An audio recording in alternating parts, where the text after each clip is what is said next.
Music and love are for me inseparable. They work together and channel each other. Through music and through life, I have come to learn that love is our natural state, that love empowers us and connects us. Welcome to Global Spirit. I'm Carlos Santana. And I'm Cindy Blackman-Santana, and we are here to invite you to a very, very special conversation that we had with our friends Jerry and Diane Jampolsky, and it's called Love, Fear, and Beyond. So let's sit back and join our guide and host, Phil Cosino, for a journey into another dimension. Global Spirit, the first internal travel series.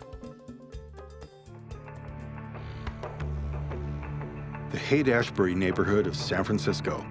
This is where poetry, music, psychedelic drugs, and spirituality all came together in a unique way during the late 60s and 70s to spark a global countercultural movement. Around the corner from this neighborhood record store lived some of rock music's most revered bands: the Grateful Dead, Jefferson Airplane, Quicksilver Messenger Service, Janis Joplin, Carlos Santana. These and other musicians helped define the San Francisco sound. The experimental drugs and lifestyle took their toll. Some survived, some didn't. Those who recognized art's higher function took their music to a spiritual level, helping to fuel a growing Bay Area consciousness movement. Carlos Santana, often credited with creating a new sound called Latin rock, came of age in this movement. Yet now, almost 50 years after his legendary performance at Woodstock, followed by decades of platinum records and Grammy Awards, Carlos Santana's international fame has not prevented him from being what he has always been: a consciousness seeker who believes that divine love is the driving force in the universe and that music can provide the spiritual power to change the world.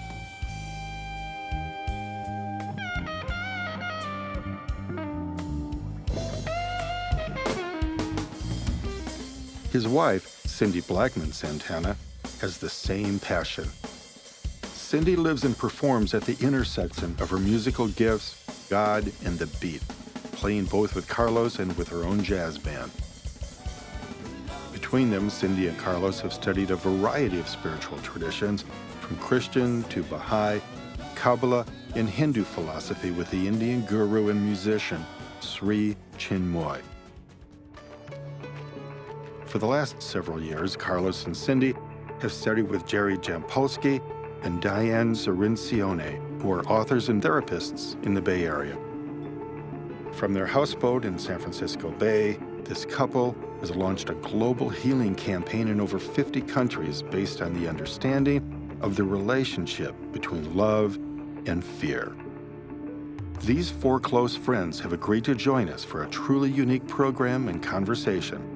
Welcome to Global Spirits, Love, Fear, and Beyond. Welcome to Global Spirit, Cindy Blackman-Santana. Welcome to Global Spirit, Carlos Santana. Welcome, Dr. Diane Cirincione-Jampolsky. And welcome, Jerry Jampolsky. It's a pleasure to bring the four of you together. Years ago, I was blessed to be able to be in Paris for Raymond Carver's last book reading. And that night, Carver wrote a short story that has gone on to inspire many filmmakers, including Robert Altman's Shortcuts and the recent Birdman. And it's a short story called What We're Talking About When We Talk About Love. So let's start there in a spirit of inquiry and humility rather than thinking we have the answers about love already. Cindy, what are we talking about when we talk about love? I think we're talking about unity. No divide, no separation, unconditional caring and understanding. Because we, I think, are taught from very early on that things are supposed to be separate. We have so many examples of that in society, you know, and we've seen it in many different eras in many different ways, whether it's slavery, whether it's segregation, whether it's any kind of divide that we have. And so that's kind of ingrained in our brains, but it's not the truth. Diane, would you like to pick up on that? I like that Cindy took it right to the top.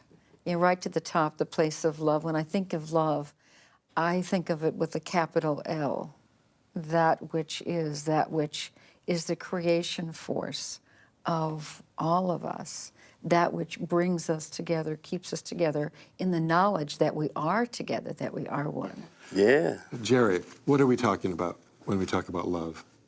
We're talking about something that doesn't have words. It's interesting that for us, at least, the most important word in the world is love. It's our own reality. And yet it's still indefinable in words. We can talk about certain aspects of it.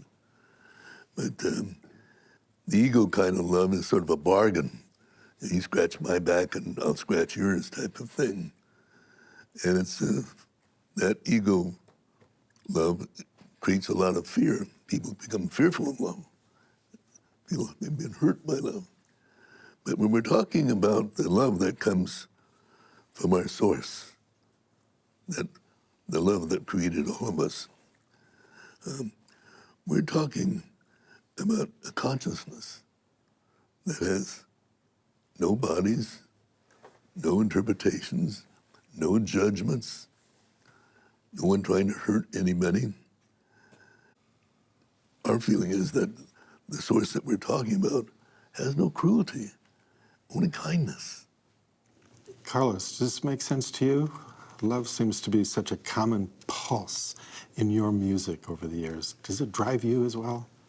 Totally.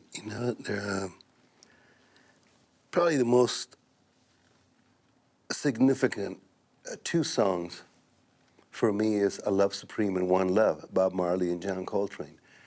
They will be recognized as the most collective commonality in this planet, like global spirit. I look at the word global spirit. What does that mean? Collective commonality. What do we have? All of us, we have one thing in common. We were born with love, by love, for love. We were infected with fear. Nobody is born with fear. Love and light. Those are the two twins that are helping humanity get rid of flags and borders and religion and politics. Those are the most primitive, prehistoric concepts in this planet that prevents humans from really embracing the una familia de luz, a family of light, love and light. Beautiful. With that upbeat note, let's turn now to our first film segment, which was recorded at the 2011 Montreux Jazz Festival, a live performance of Santana's dazzling song, Corazon Espinado.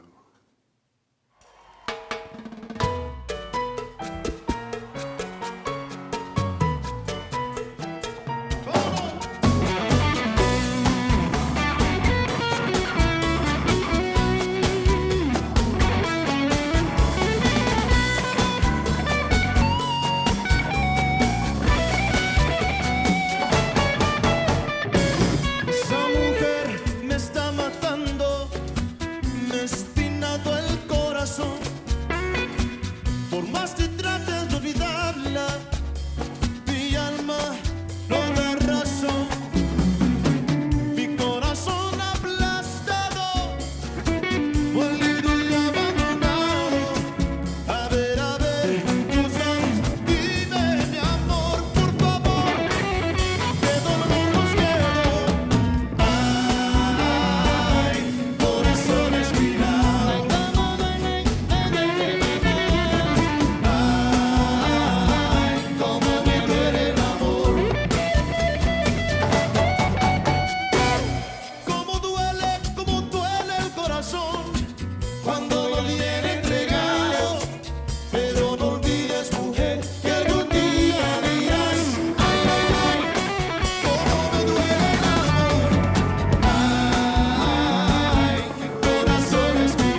this electrifying song, Corazon Espinado, which helps me write in the dark night of the soul, by the way, so thank you very much, can be loosely translated from the Spanish as the wounded heart, the broken heart.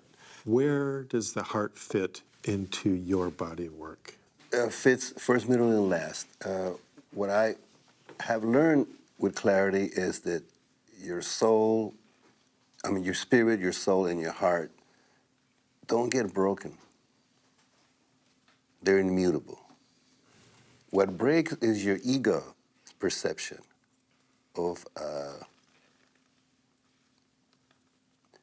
me, myself, and I, not us, which is what love really, really is. Love is such a collective ocean, like the Pacific. So, yeah, when you play with heart, it means you give it all. Here's the two words that really, really scare the ego. Perfect perfection. That scares the ego like crazy, because the ego only sees flaws and will always deny. Well, what do you mean there is no perfect perfection? You say there is nothing but perfect perfection. What are you talking about? Look at this flame. Look at the light in there. Yeah. So, it's important to teach in schools a different kind of curriculum than ABC, history, and biology. Teach the frequency of symmetry and frequency of light and love from the heart.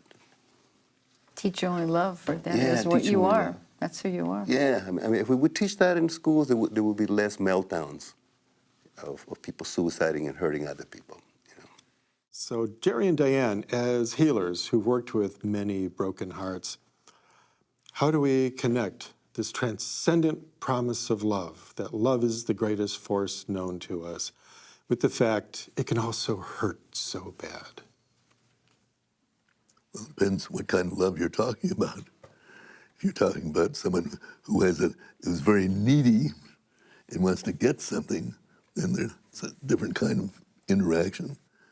But if you're talking about like a kid that we saw, he was 13 years of age, he's dying, and I was holding his hand. I thought he could be in coma or very deeply asleep. And all of a sudden he woke up, and I said, I have a tape recorder here, and you're the first kid that we've had that's dying.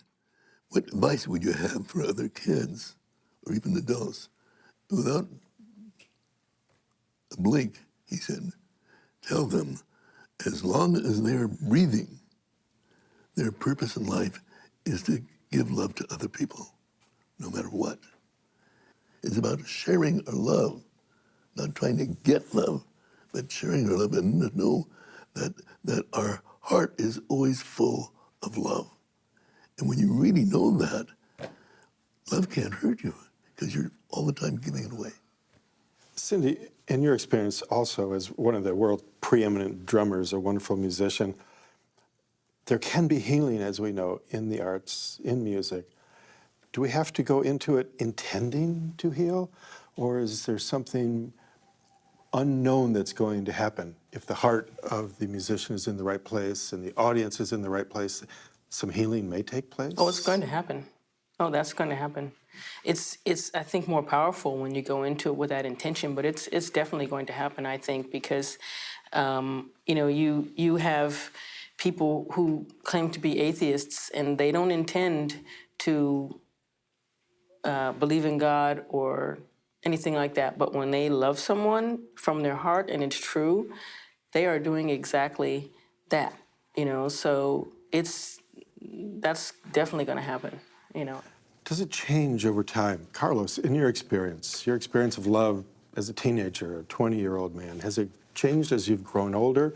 Different relationships, a deeper devotion to your music? Does love grow?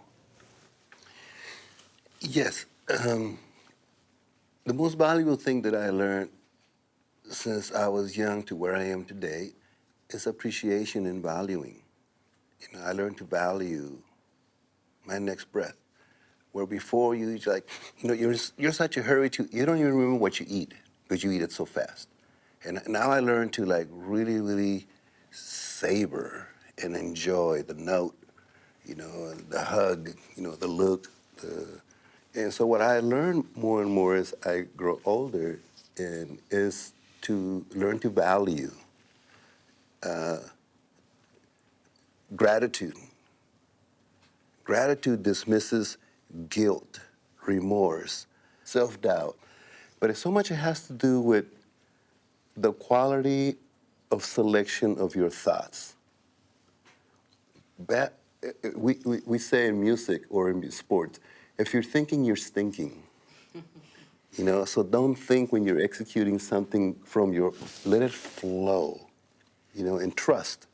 That's what trust is, thrust, let it flow, So what I'm learning a lot right now is to value more than ever gratitude.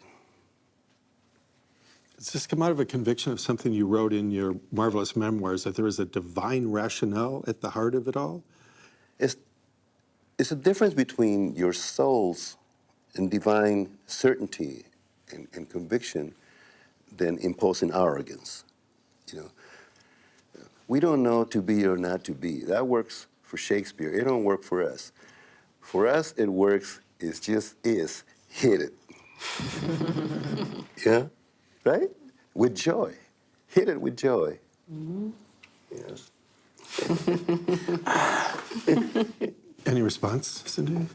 Oh, that's it. Because if you don't approach everything you do with that intensity, with that intention, and with that spark, then you're not approaching it with, in my perspective, and I think in our perspective, you're not approaching it with the divinity with which you were made of, And when you do that, that's when you really not only raise your own level of whatever the activity is, but you raise your consciousness, you help raise other people's consciousness, and so we get back to knowing and understanding exactly what we are, where we're from, and who we are. So if you don't love the work, it won't work. Energy works. Electricity is. If you stick your finger in a socket, you're going to feel the electricity because electricity just is. But it depends on what you do with that electricity. You can use that electricity to light this room or to populate areas that have no electricity so that people's homes are warm. So it depends on the way that you use it. So the electricity is there. The energy is there. The love is there. It's our direction of how we want to not use that energy, but how we want to direct that energy. And so, where we are is to inviting as many people as possible who are with willingness to really, really listen, claim back, accept, and own your own divinity. It's not just for Jesus or Allah or Krishna and everybody else's chopped liver. It ain't like that. We are all part of something beyond words. I think to arrive at that point, the journey is the journey of forgiveness of all the things we were told about ourselves and all the people that told us those things at the best that they knew, and the journey of forgiveness of all the illusions about what we are not. And forgiveness sort of takes away the layers of really, which is projected fear. It has all different forms to it, but it's blame, shame, guilt, all those things, in order to come back to this place of the innocence where you can really love fully and totally. And some people say, oh, but you can't, you've done such horrible things in your life. No, I am who I am now. And I am in that beauty of recognizing who I am and remembering who I am. And how relieving it is for people who want to be awakened to recognize that I'm not my past. To be able to say every day, I'm not my past, and I'm not going to go from there anymore. Have you made this part of the core of teaching at your attitudinal healing centers, which are in 54 countries now?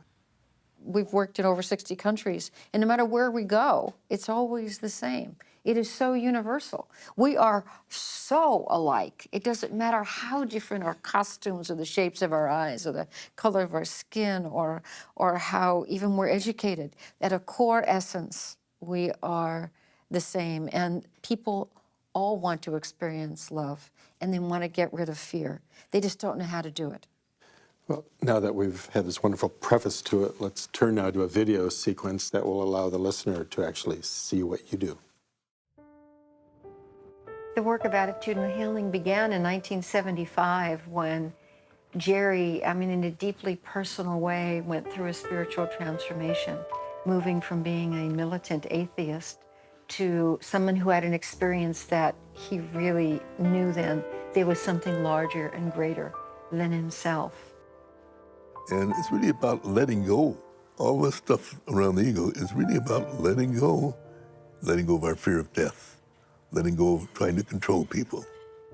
The fear of separation is really the greatest fear in the world. It's not the fear of death.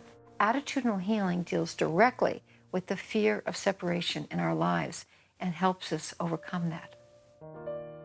Attitudinal healing originally evolved working with children with life-threatening illnesses, children facing death, children who were dying and children who died. So the work has been adapted on 6 continents now and throughout North America, Mexico, in 29 cities, there's 6 major centers in Mexico. In Guadalajara, the children's group are children whose parents, either one or both of them, have been murdered, and many in front of them. So that center is very adept at working with violence, with people that have been kidnapped, people who have had all sorts of experiences.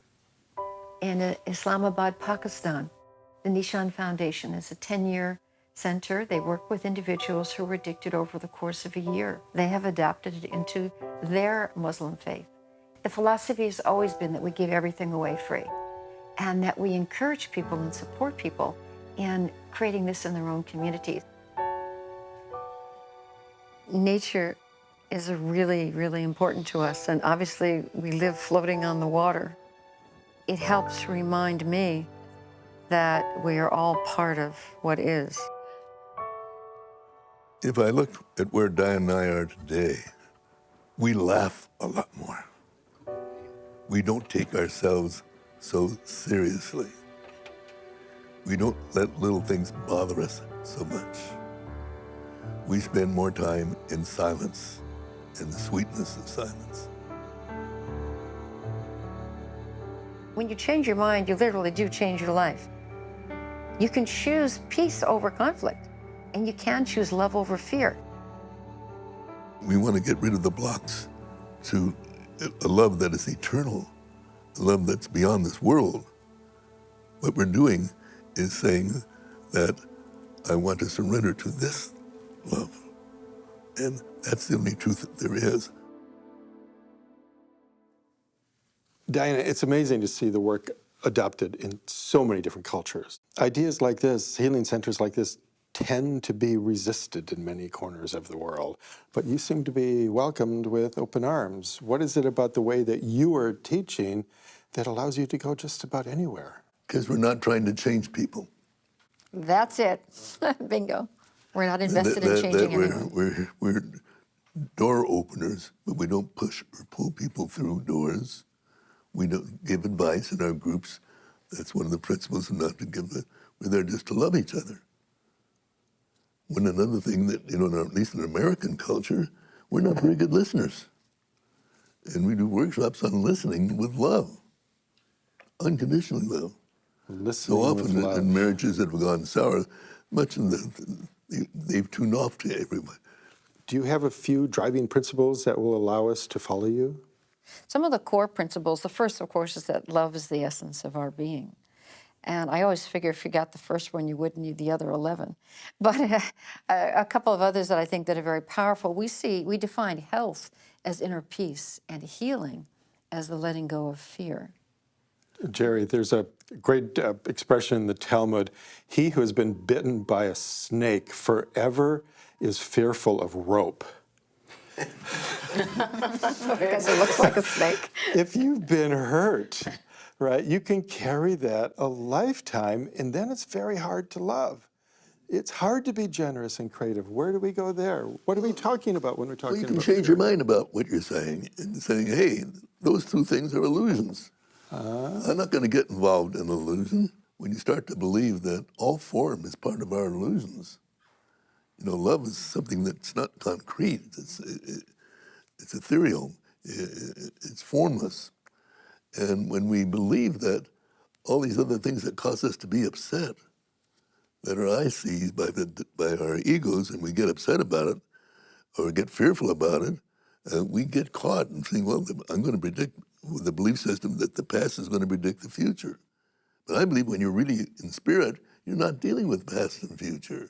You're dealing with what's eternal. The light that's within us is eternal. The love that we're giving to other people is eternal. It's everlasting. So I think this gets us out of the trap of the ego that wants to keep us in bondage and keep us fearful and always find something new to be fearful, or with a saying that says, let's seek but not find what we're looking for. And we're not finding what we're looking for when we're not seeing the truth of love.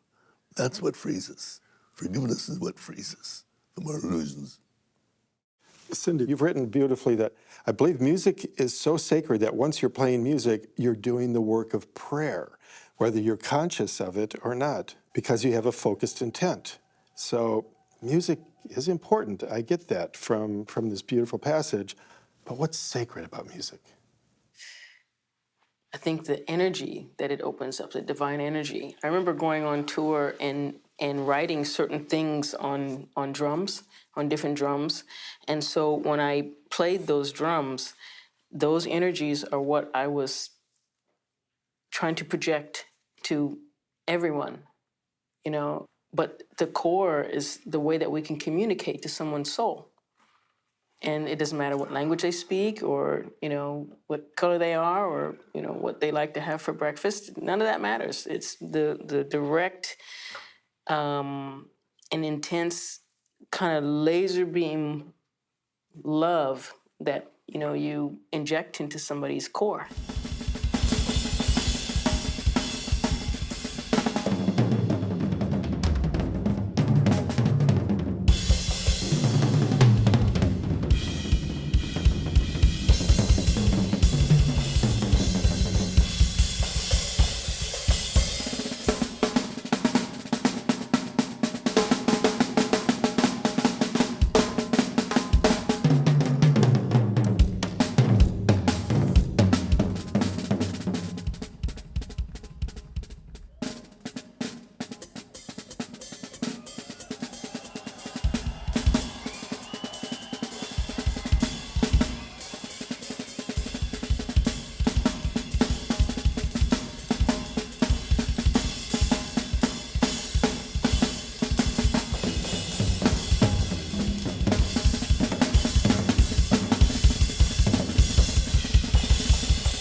Cindy, I was playfully using the word fearless to introduce you in that clip, but I really do want to pursue that for a moment, because as a fellow artist, that's a big component of doing something original and creative.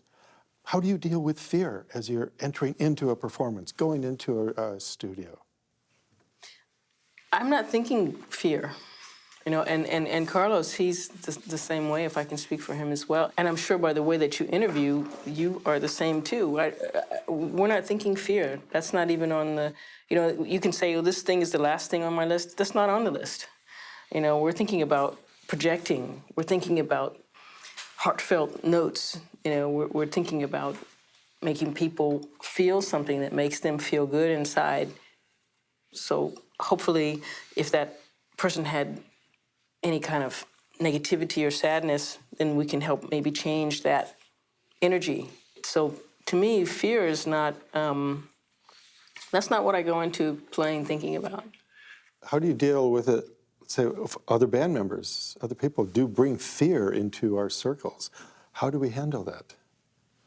You remind them to keep the cold to themselves. Fear is like a virus, like a cold. Keep your doubt and your fear to yourself, man. Get off the stage and come back when you get it together. You know, and if you're not feeling it, or if you're feeling this and that, and don't infect my band or myself. You know, cover your mouth when you cough. You know, right? I mean, just get off the stage and come back when you feel joy instead of fear, because you can't be joy and fear at the same time. You have one or the other. You know, they're part of the problem or part of the solution. You know, you can't be in the middle. That don't work. You know. I think if people get, when anybody might ever get into that fearful mode, one good thing I think is to not think about little me. Think about something bigger than ourselves. Think about something bigger than us, because that takes you out of that whole illusionary thing. You know, so when we think about something bigger than us, then we can step up. That's exactly what happens in our work. And you were asking, like, how does it affect us? We're more in public speaking, et cetera, things like that. And people put on events, and every once in a while someone will go, oh my God, I'm afraid this isn't this or this isn't that. We go, you know what? As my mother always said, it doesn't really matter. What really matters is that how much love are you experiencing inside you, and how can you give that love away? And therefore, when we have that energy, people around us who are putting on the events or building centers or whatever it is, they pick up that same kind of energy. So it's your intentionality. Carlos, you've written that Diane and Jerry help you stay on the path. How important is it to have the humility to let a mentor in, to let little pieces of advice or support in? It's imperative, you know, to recognize that at a chosen place and time, you will be sent sentient beings that will help you be lighter and brighter. The spiritual traction, not slipping and sliding, shucking and jiving and making excuses, you know, but traction is when people say hallelujah. You know, when you say hallelujah with so much joy, you are maintaining a velocity of spirit.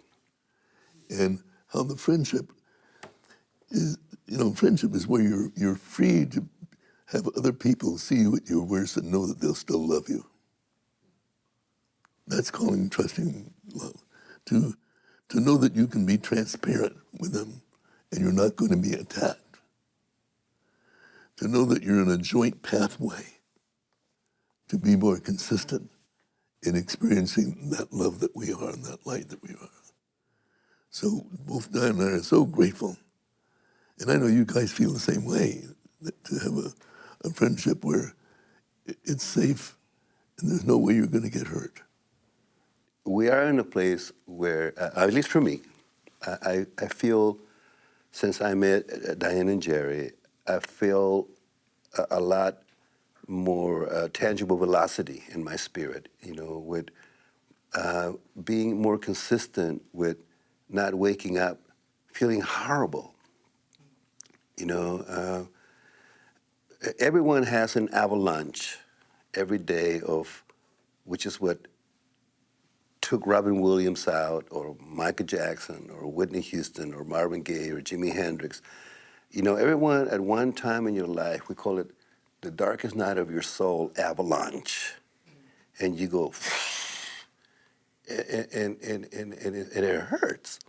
You know, it hurts because you bought into believing that you can never be fixed. You know, with Jerry and Diane, I learned that I have never been broken. In my youth, when I was an alcoholic, I had alcoholics as my friends. Today, we like having people who are on a spiritual journey and have them go with us. It's important to validate yourself. You know, instead of like James Brown, step back and kiss myself, you know, I stand back and I saw that I'm not what the world told me I was. I'm not what my mom said I was, or the school, or anyone like that. All of a sudden, I realized I am a beam of light that comes from the mind of God. And I can help others claim back their own divinity. Because most people have bought into the illusion that we're not worthy of God's grace and that we're wretched sinners and on and on and on, you know. One of the main things that I learned from Jerry and Diane is that I crystallize my goals up ahead.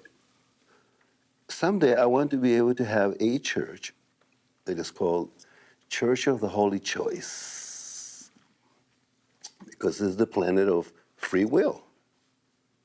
You know, that's one of the most beautiful gifts the Creator gave everyone. You're free to doubt, or you're free to embrace absoluteness. You know, so this church that I know God is laughing right now like crazy, but in this church, I want to be able to remind people of their divine choice. You know, and enjoy it. You know, and I'm so deeply grateful to both of them because they have called me every day since I met them. And we have collectively, I know, touched millions of people in different other forms. Beautiful, beautiful. Cindy, I'd love your reflection on something that Jerry told Carlos about your relationship, which Carlos had the courage to include in the book.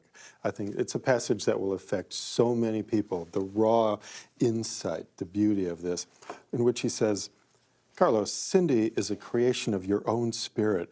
You created her, and she created you.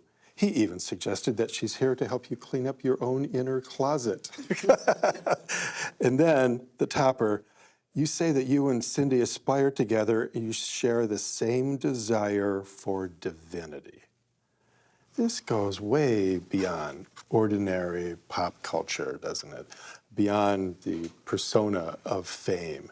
What did you feel when you first read that or heard that? I think that it not only is it an incredible thing to say, but I think that that's what we're here to do for each other. We're here to pull each other up, you know. And if we're not doing that, if we're being the frogs in the barrel or the crabs in the barrel, pulling each other down, then I think we're going in the wrong direction, you know. So if that is true, then it would be the reverse, you know. He'd be helping me do the same thing.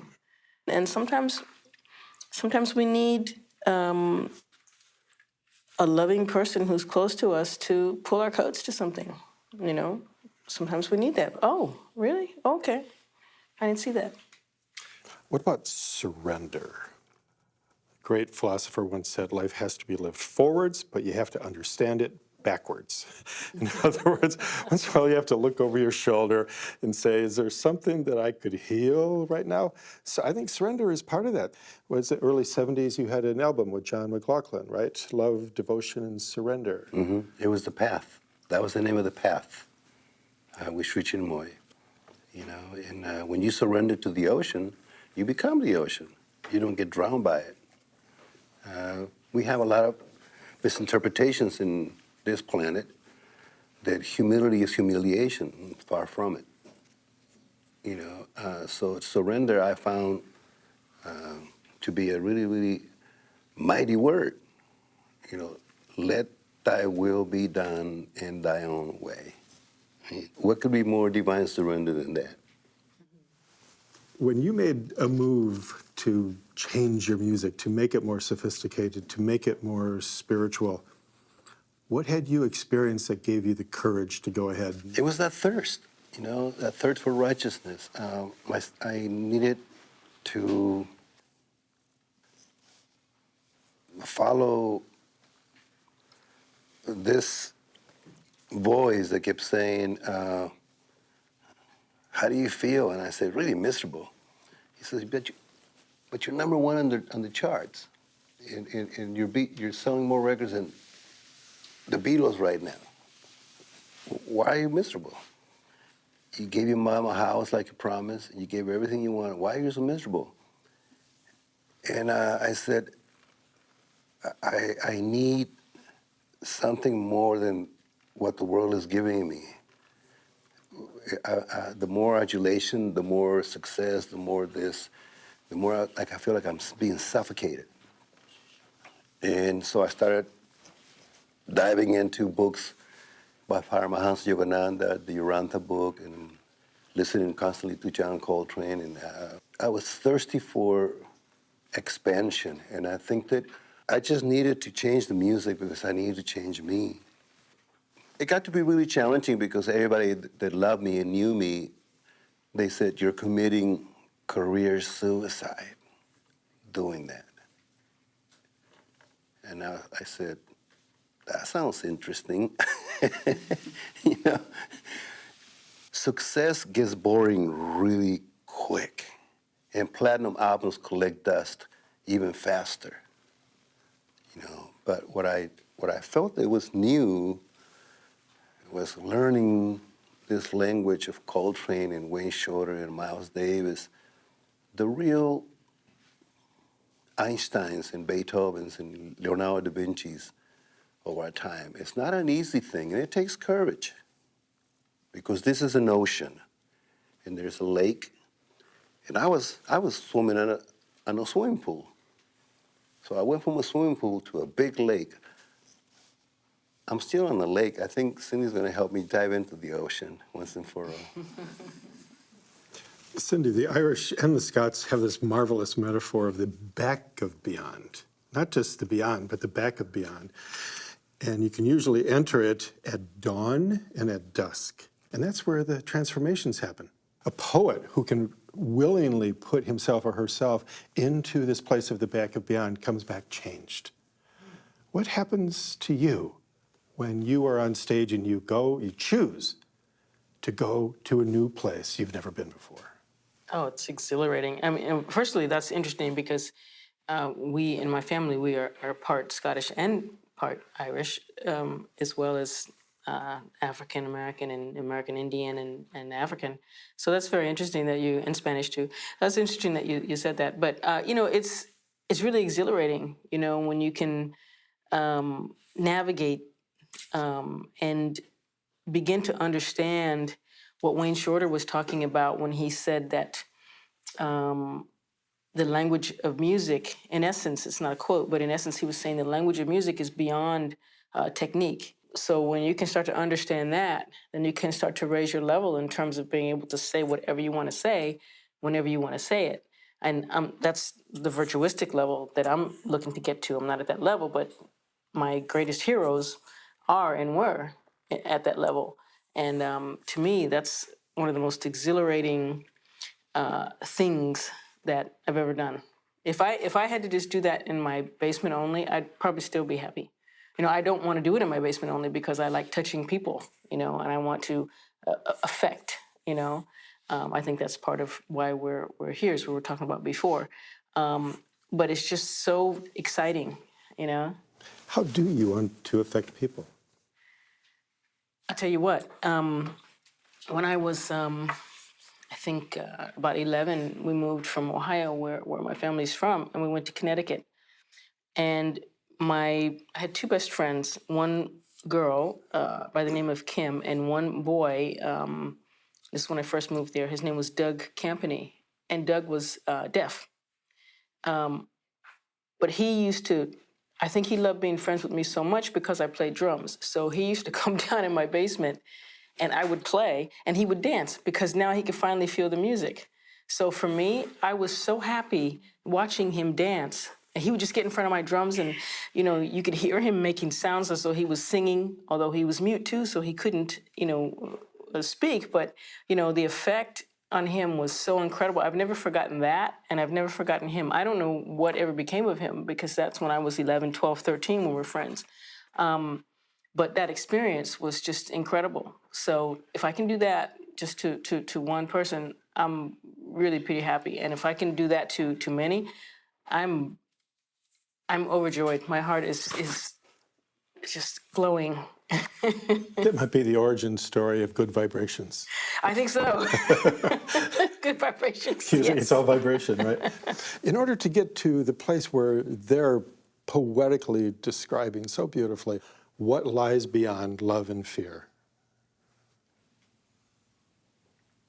The mystery of life. It only gets better and beyond our imagination, beyond our intellect, beyond our understanding. But it's trusting to go into the unknown. Carlos, is your image of the universal tone, is that what's lying beyond the ordinary?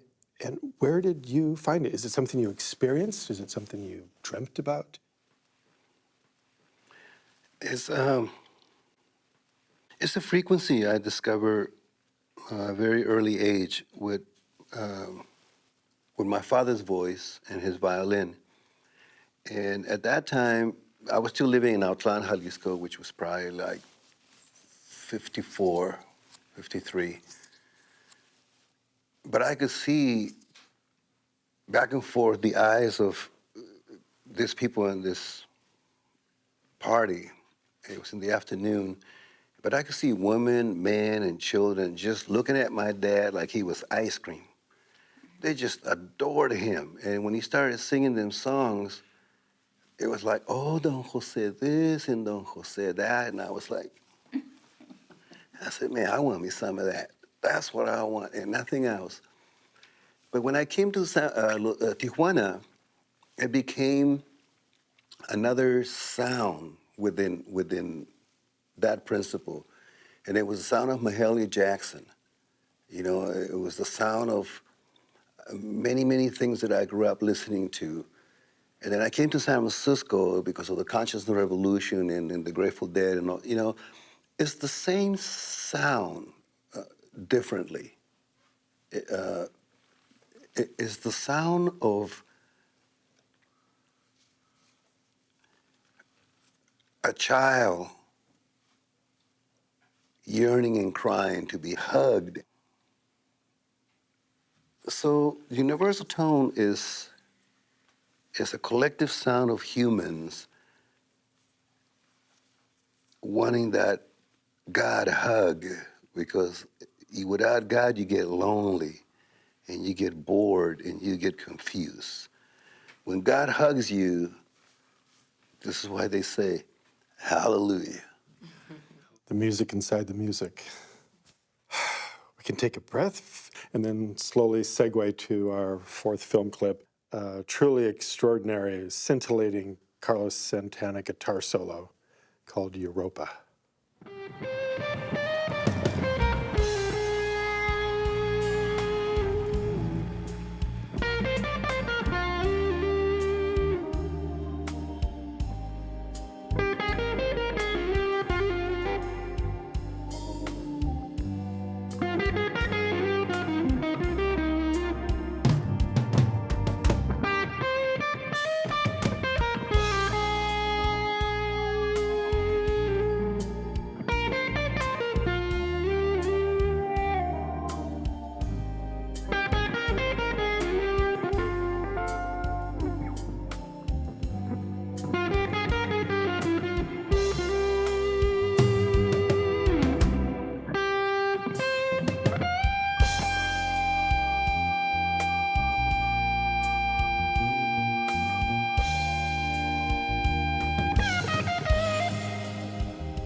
What a majestic guitar piece. When you reach a note that penetrates the ego and goes right to the heart, at that moment, are we hitting something divine?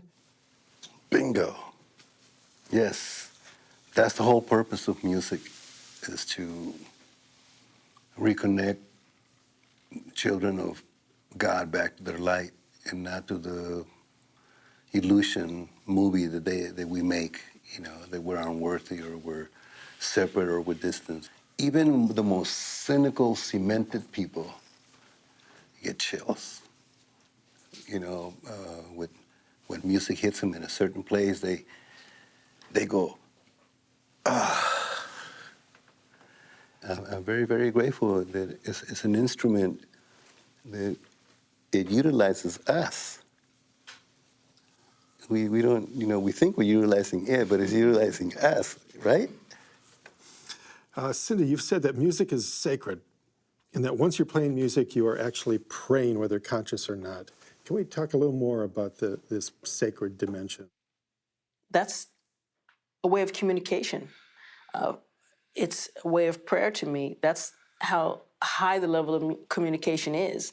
When you get into a zone, you are tapped in, you know, to a realm that is of higher consciousness than what you might normally be at, depending on who you are and what your level of consciousness is. But you are tapped into a zone that gets to such a high level, and you're able to share that with other people and help people to feel that as well.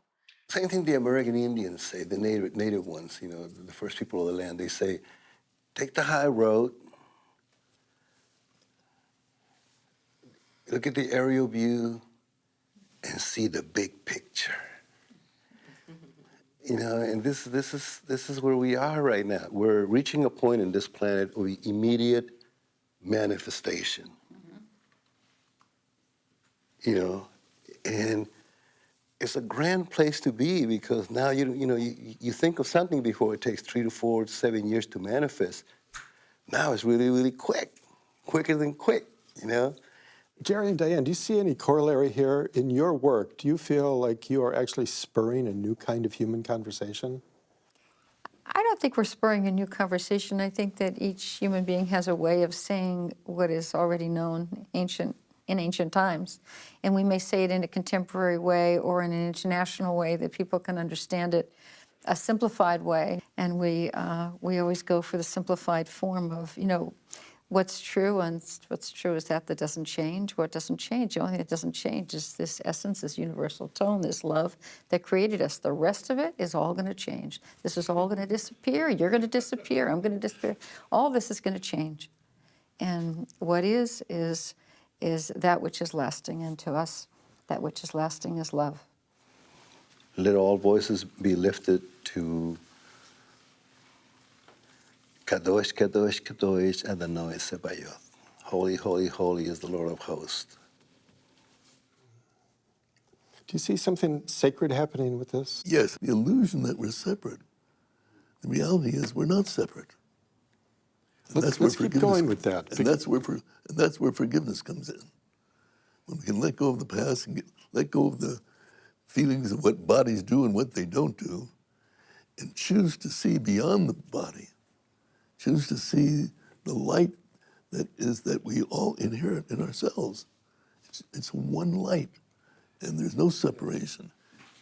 When Jesus says, I am the light, the truth, and the way, he meant aspiration, the flame of aspiration.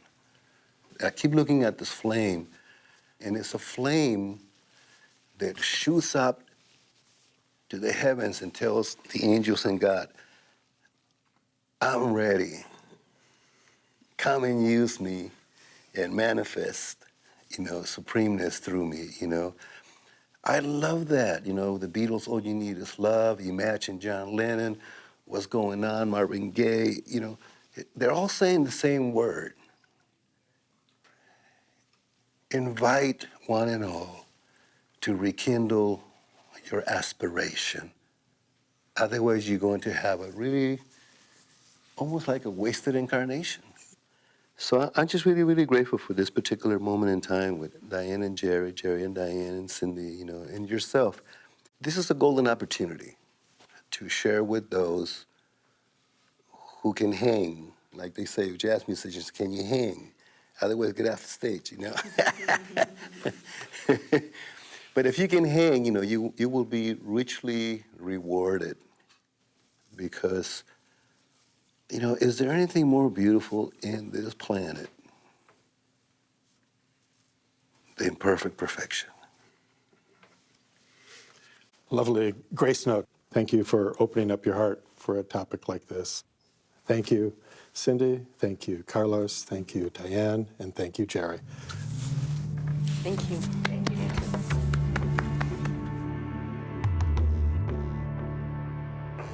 I am Carlos Santana, and I hope you connected and returned to this series, Global Spirit, the first internal travel series.